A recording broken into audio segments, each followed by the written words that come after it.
cognition is. Start recording. Okay, so you may have heard me talk about higher order functions, okay, for the cerebrum. Oh my gosh, you guys are just gonna sit there and not say anything? Oh my lord. See how long it took for me to figure it out? All right, wait a minute. It says wait. Come on, computer. Technology, as much as I appreciate it, sometimes I just want to chuck it. What's going on? Yep, wait, one more, and it should be... Now, hold on 1 second. Let's try that one. Hold on. This one I actually know how to do. What I have to do is just bang the projector 3 times with this thing. Search. There we go. Oh yeah, okay. All right, I've run into this problem before. A time or two. Okay, so cognition is one of those higher order functions that I was referring to, okay? And what falls under cognition is listed right up there on the screen. So think about it. Knowledge, what you know, what you're learning, all right? Awareness, we talked about that last class when we were discussing reticular activating system. Remember that, the reticular formation? There was a motor component and the sensory component to it. And the RAS, the reticular activating system, has to do with awareness, your level of awareness. Obviously, when you're sleeping, your level of awareness is pretty low, okay? But your level of awareness, I'd like to think right now, is relatively high because hopefully you're listening to things that I'm saying, what's going on in the environment around you, that sort of thing, okay? So cognition includes all these. It's these mental processes that are going to occur mainly in your frontal lobe, right? And it's going to include memory. We'll talk about memory here shortly. We talked briefly about muscle memory and things of that nature when we were talking about the cerebellum. There's several different places or several regions in your brain that memory can be stored. Right? Muscle memory is going to be stored in the frontal lobe, in the prefrontal cortex there. But also we find that there's muscle memory stored in your cerebellum. Fine-tuning, coordination, smooth muscle movements there, okay? So basically, when we talk about cognition, we're referring to the association areas. Right? And the association areas are going to be the areas that are going to be like your storage information centers or whatever type of sensation or function that we're referring to. Right? Like vision, okay? Your occipital lobe, you're going to find your primary visual cortex there, but also you're going to find the association area for vision also in your occipital lobe. Because like when you're recognizing someone's face, if you see them in the grocery store, you're like, oh, there's Al, right? I recognize that person. They sit with me in class, okay? So we'll see that these association areas are going to be responsible for these functions of cognition here, right? And how we found all this out was through brain studies, right? Has anyone ever heard of case of Phineas Gage? If you've taken a psych class, you know what I'm talking about. So that's the guy that took the spike through the front of his face. All right, so everyone knows this. You're one of the few classes that everybody knows about Phineas Gage. It happened like in 1800 something, and they were working on building a railroad, and he was one of those guys. I can't remember if he was the one that would smash the hole into the boulder, then they'd stick the dynamite in it. Anyways, regardless, they used to use these big spikes to smash holes in the boulder so they could drop the dynamite in to blow the boulder up and haul away the rock. Apparently, one of the spikes was left there. When it exploded, it entered under his left eye, I believe, and then it shot up through, came up the top of his head. Prior to this accident, he was a cool guy. You know, he's fine, level-headed, just easygoing. Everybody liked him. Afterwards, he was an erratic person, emotionally unstable, just would fly off the handle at the drop of a hat. It was just really bizarre. What they did, they found out that lesion or damage to the frontal cortex, the frontal lobe there, all right, where your personality, cognition, judgment, either good or bad, decision making, all that fell into that lobe of the cortex. So that was one of the earlier studies, you could say, of where certain areas of the brain are associated with certain functions. Right? So that's how we kind of found out where if you damage certain parts of your brain, right, like for example a stroke, right, if you see paralysis and weakness on the left side of the body, and we know, right, that the right side of the cerebral cortex is compromised, right? And so we found that out, unfortunately, through studies like that, right, that kind of helped with us understanding this cognition here. So this term here, agnosia, all right, this here it's important that you understand because it's where you have the inability, all right, or difficulty in understanding of the meaning of stimuli. And it's any kind of stimuli. Sound stimuli, smell stimuli, visual stimuli, right? So we refer to that as agnosia because the example here, we talk about the temporal lobe. If you have damage to the temporal lobe, right, then you're going to have difficulty with understanding, right, sounds or even words that are coming out. Also, if you're having issues with vision, then we know there's a deal with the occipital lobe, okay? So that leads me into this, which is going to lead me into this. Check it out.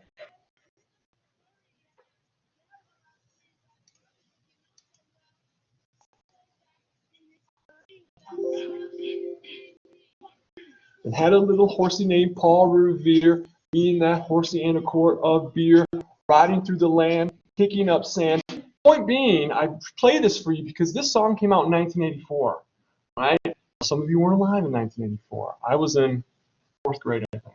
Anyways, I still know that song, and we are almost 40 years later. Oh, no, it can't be 40 years later. Anyways, so it's more than 30 years, but I still know that song, all right? I have that song memorized, and so I'm going to kind of go over how, all right, we learn memorization, all right? So I use that example there to kind of go into how we're going to discuss how, and hopefully this will kind of help you a little bit to understand when you're going through classes here at school, all right, how, well, hey, this is what's going on with how I'm memorizing some of the material, okay? And some of you might know this. Let's talk about first the different types of memory. There's 3 types here. There's sensory memory, where that is only for a second, possibly to milliseconds, okay? So that's basically any type of sensory input. So think of any of your senses, touch, taste, sight, sound, all right? That is going to deal with sensory memory, all right? But all these memory types, we need a stimulus first, okay? So we get a stimulus first, right? And then we have to perceive that stimulus, right? And then we're going to enter into sensory memory, okay? The next type of memory that follows that is what we call short-term memory, all right? So it's limited, right? And it lasts a little bit longer than sensory memory, all right? But it won't last as long as long-term memory, obviously. So this can be anywhere from seconds to hours. That's pretty good, okay? But still, right, if you guys, when you're taking this class and you really want to own this material and have it be in your brains forever, hopefully, that's when we're going to get into long-term memory, okay? And this type of memory can exist indefinitely.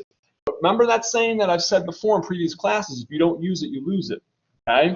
So if you don't every once in a while retrieve some of these memories, they could be lost, okay? But that's the important thing. If you retrieve them occasionally from time to time, all right, you'll retain that memory, all right? But this type of memory will last, I hate to say forever, but indefinitely, okay? So once we get to our short-term memory, if you keep repeating that short-term memory, keep looking over the same flashcard over and over and over and over again, all right? Hopefully, you'll undergo a process called encoding, right? And that's that forceful input into your brain, all right?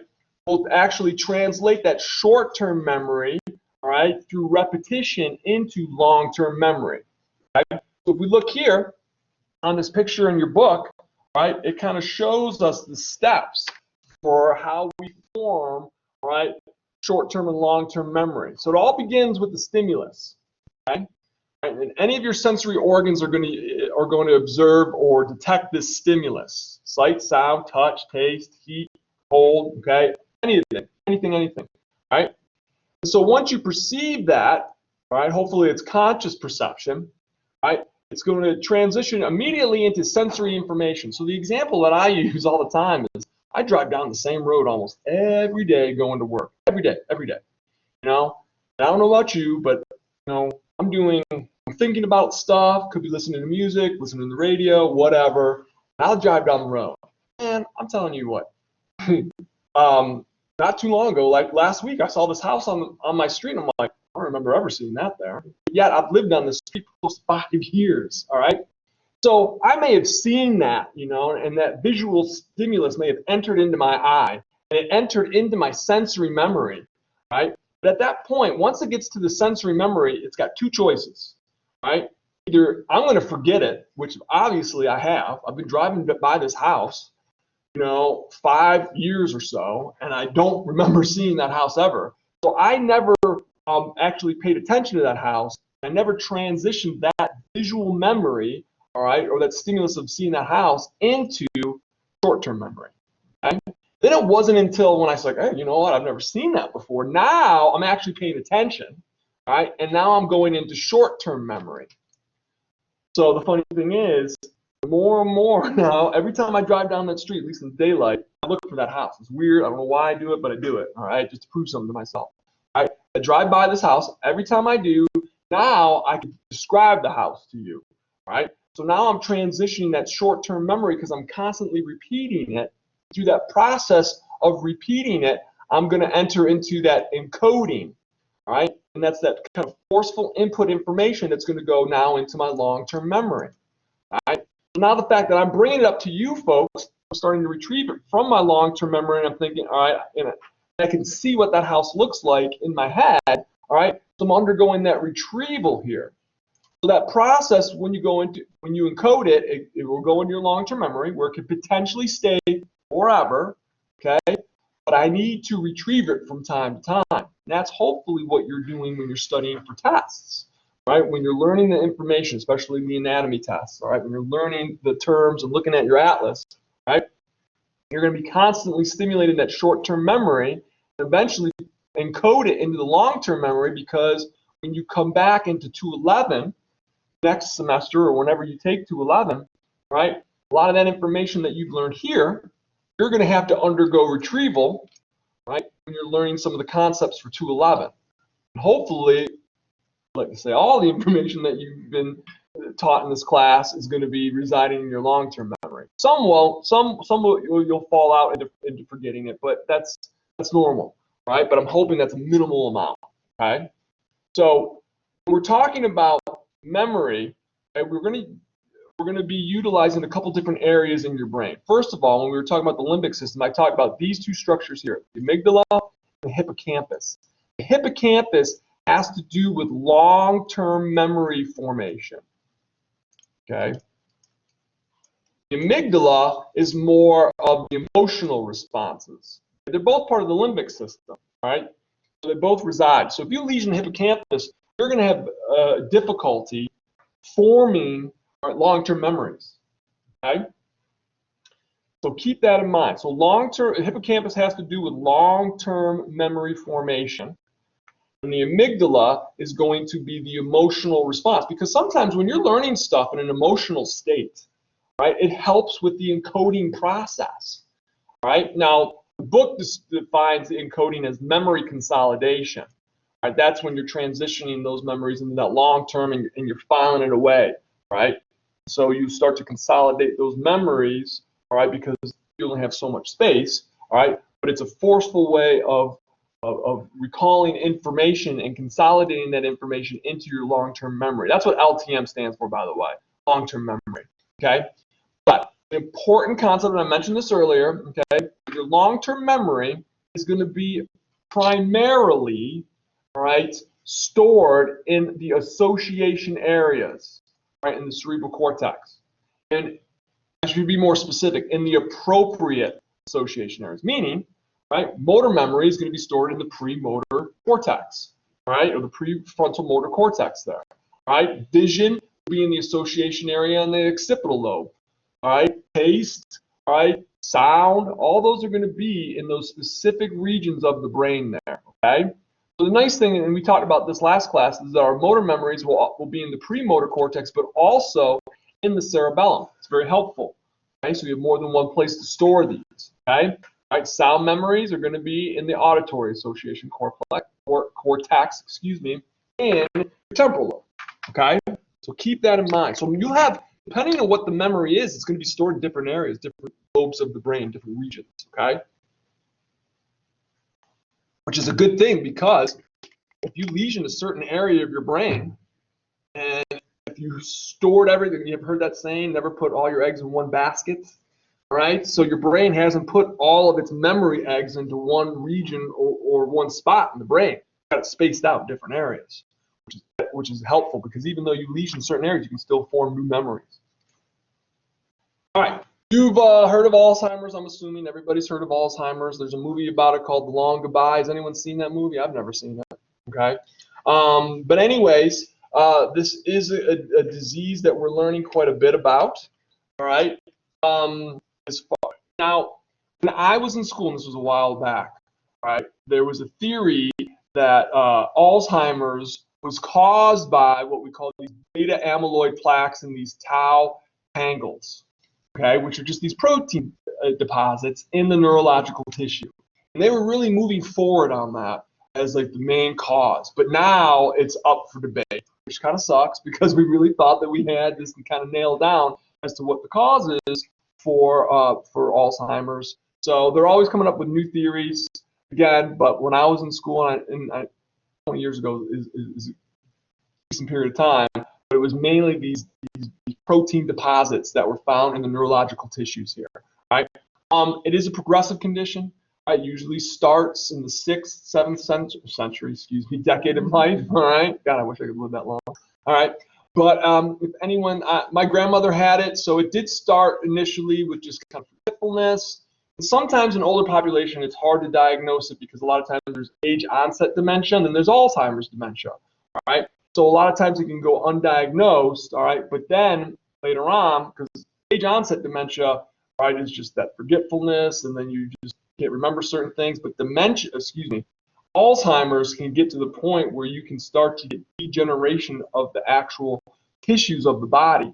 Literally, saw it happen, right? Literally, that person will just be like a shell. They're just essentially trapped, inside their body. They can't talk. They can barely move. It's not pretty, all right? Unfortunately, there's no cure, right? And there are medications that do help, but nothing that will actually cure it, as we know so far.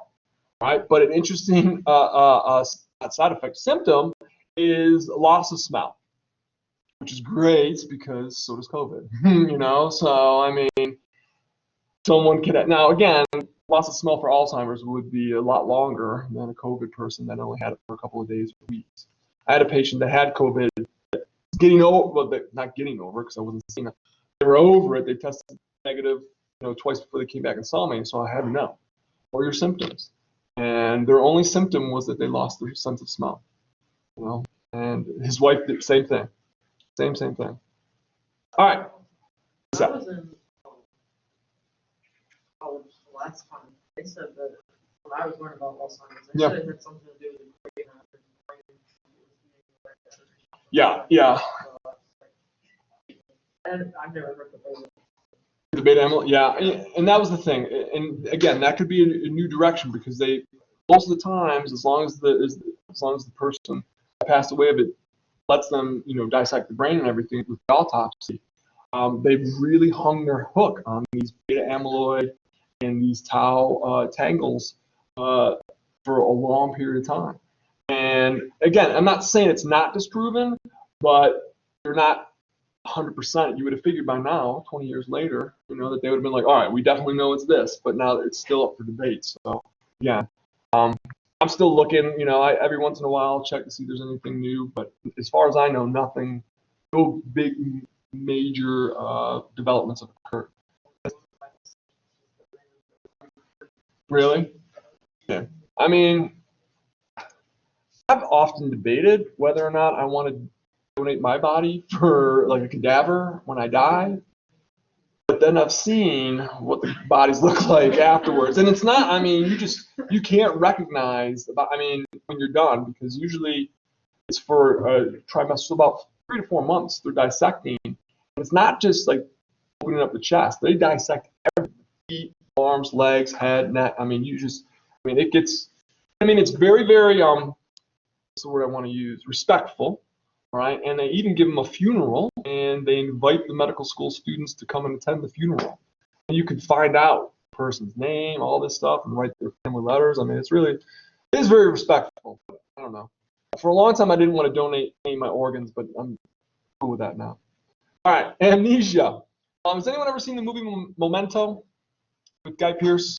Obviously, when the semester's over, check it out. It's not a bad movie. It's about a guy that has he can't form any new memories for longer than 24 hours. Every morning when he wakes up, he resets his day, right? And so he's trying to find out who murdered his wife. It's really cool. He's got like Post-it notes stuck on, and he gets tattoos on his body. So every day he has to read tattoos to figure out how to pick up where he left off the day before. It's a good movie. And the way they shot it is that they shot the whole movie, and then I think they edited it to where they play it backwards. Really kind of freaky. I don't know how to describe it, but it's a cool movie. Anyways, okay. So amnesia. It is going to be either a partial or a complete loss of memory. Okay.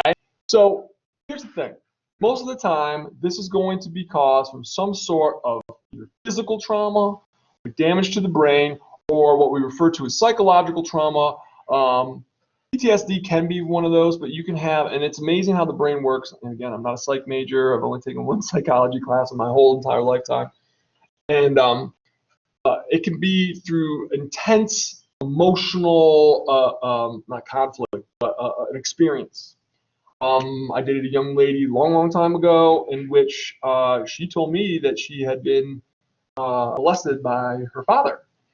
And she had no memory of it until, this is crazy, like 10, 15 years afterwards, she met a friend.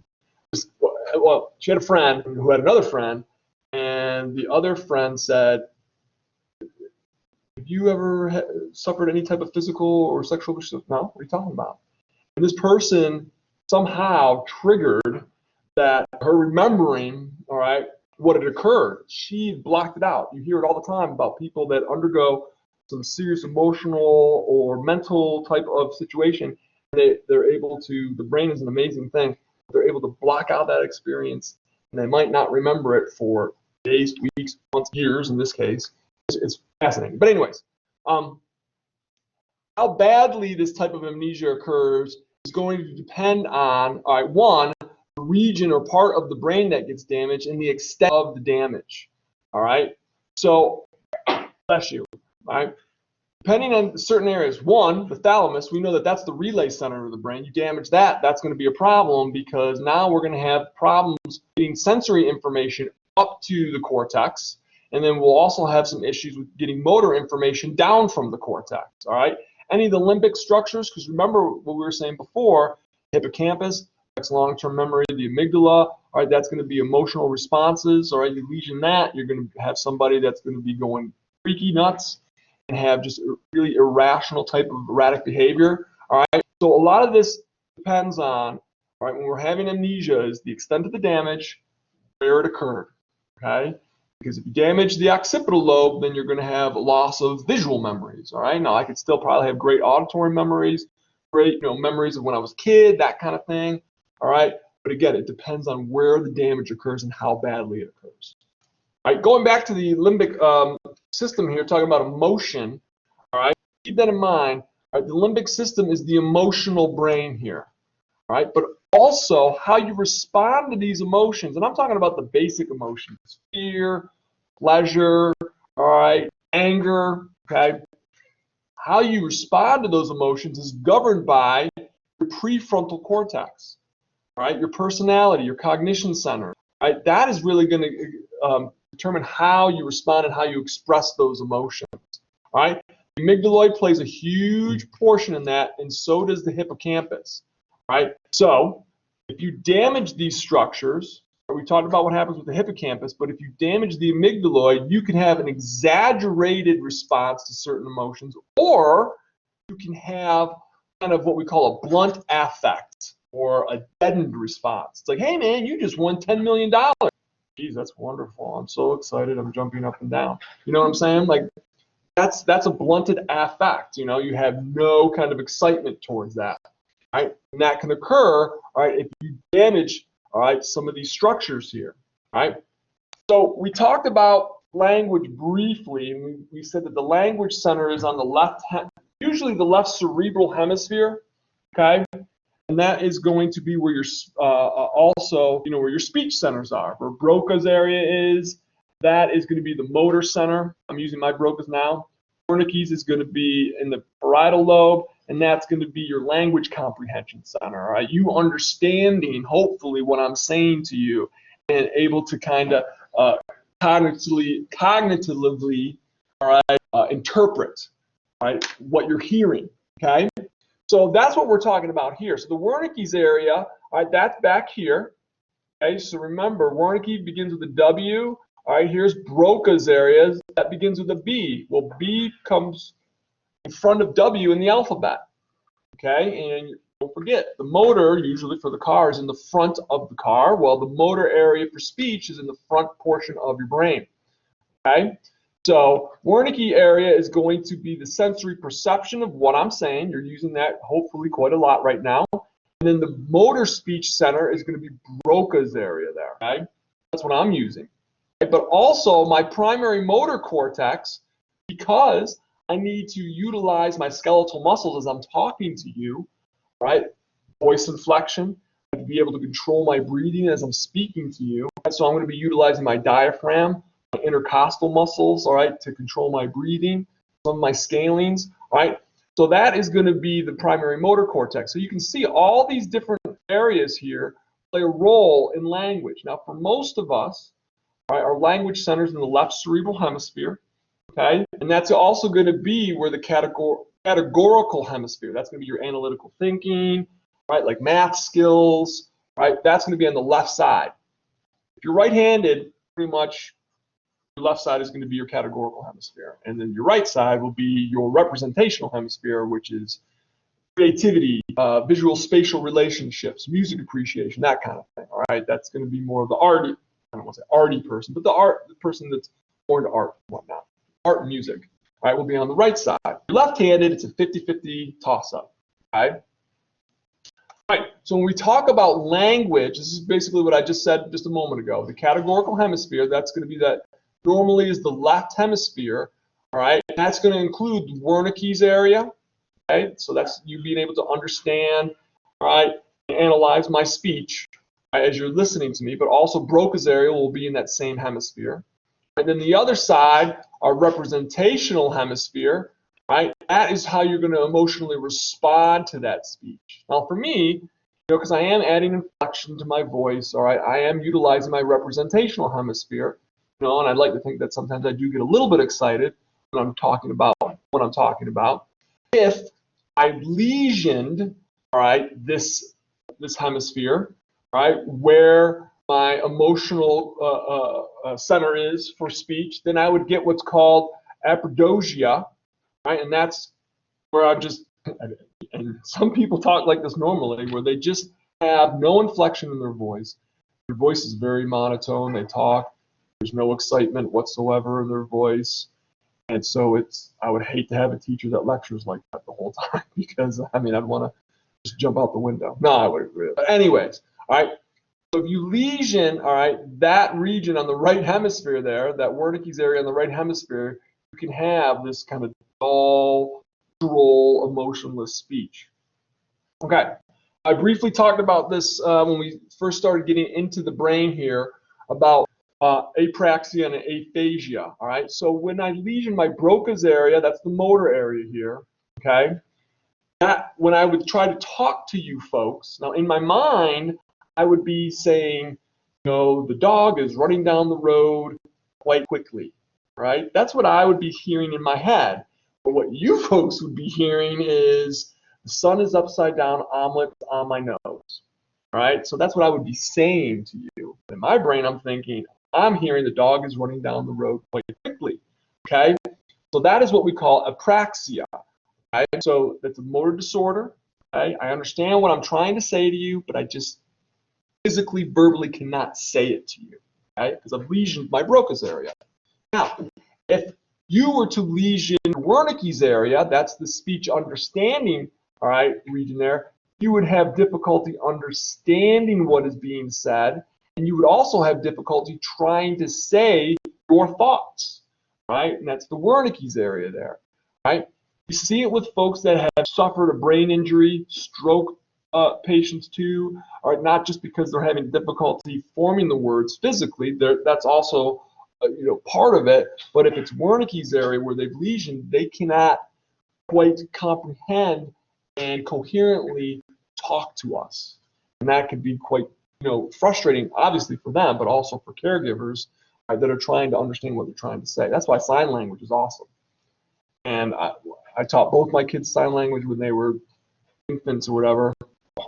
Best thing. What do you want? Want milk? Okay, here's some milk. All right, are you all done? Do you want more? Yeah, here's some more. This is more. It's great. They cried less than what other kids were. I didn't lose my mind. I had a roommate that had dyslexia, right? Which was crazy to me because he was always reading books. And he was one of the most articulate, I shouldn't say was, still is, one of the most articulate speakers. Apparently I'm not articulate in my speech. He was one of the most articulate speakers that I have ever heard. And so basically, all right, yes, it is a learning disability, right? And of course, we're finding out more and more that there is probably a genetic component to it, so it can be inherited, all right? But these folks that have dyslexia, all right, a lot of problems with how they're viewing words. Has anyone ever seen the movie Percy Jackson?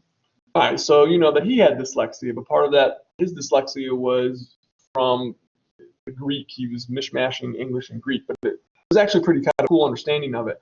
But most of the folks that have that will have issues with reading, writing, and spelling. And usually when they're quite young, they perform poorly on reading comprehension tests. And that's usually where it's identified when you're starting to do standardized testing with these children.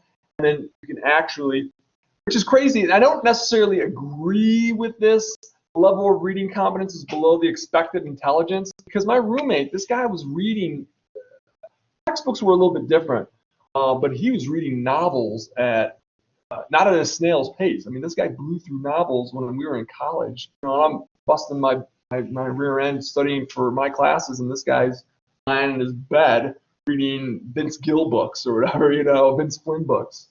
And anyways,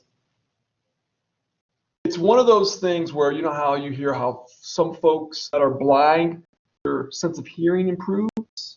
There's some evidence out there that folks with dyslexia, and I honestly do believe this because my roommate, like I said, he's very articulate with his speech, even though he couldn't read as well, right? Or he had to work very hard at it. And when he wrote papers, he would always have us proofread it. This is way before spell check was easily, available, and grammar check was available. So we did a lot of the proofreading for him. But I think he made up for his inability to read and write at what he considered to be less than average levels. But his speech ability was far. He was a great debater. No one ever wanted to argue with this guy because he would kill you in the debate. So in this situation, again, there are techniques to help folks with dyslexia. There's different learning techniques. They just have to approach the learning a little bit differently. All right. So that's it for the brain. I like the brain, but you know what? We got to say goodbye to the brain for now.